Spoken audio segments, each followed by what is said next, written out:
নমস্কাৰ, মই জ্যোতিষী হেমন্ত কাশ্যপ। এষ্ট্ৰলাইভ অসমৰ মাহেকীয়া ৰাশিফললৈ আপোনালোক সকলোকে স্বাগতম জনালোঁ।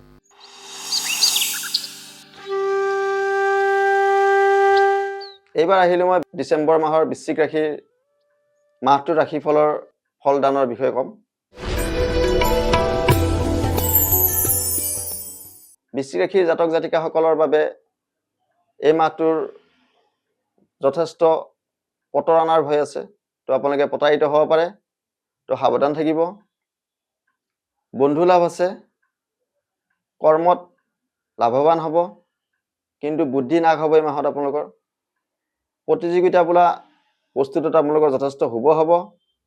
ব্যৱসায়ত শুভ আছে, কৰ্মত সুনাম অৰ্জন কৰিব, সন্মান লাভ আহিব।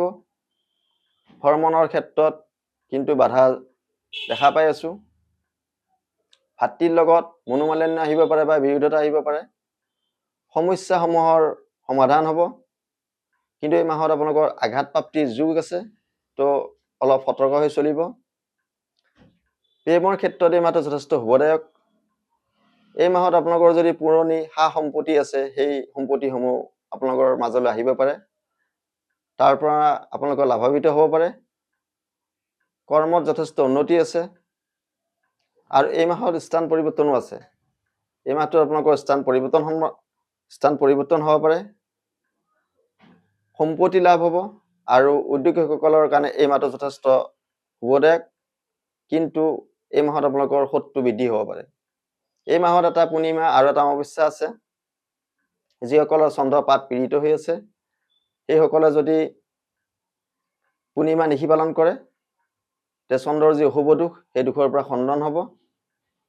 আৰু যিসকলৰ শনি পাপ পীড়িত হৈ আছে, সেইসকলে যদি শনি গ্ৰহৰ বাবে অমাৱস্যাত শ্ৰী শ্ৰী মা কালী মন্দিৰ দৰ্শন কৰে, তেনে কৰিলে তেওঁলোকৰ শনিৰ দায় দোষৰ পৰা মুক্ত পাব।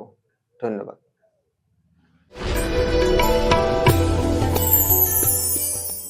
এই আছিলে আজিৰ ডিচেম্বৰ মাহৰ ৰাশিফল।